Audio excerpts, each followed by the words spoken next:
Sinusubukang sapawan ang nag-iisang king ng mga rapper. Kaso lahat ay bumagsak, palpak, wasak, trippings, no counter. May ibang sumasabay pero talagang mahirap matalo. Dami ng sumasakay pero ako lang ang nakaupo sa trono.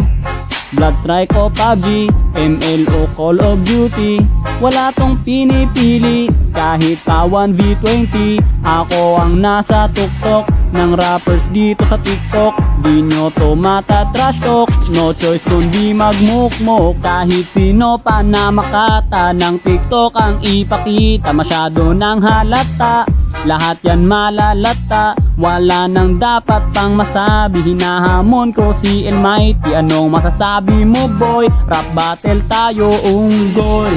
Oy, oy, oy, oy,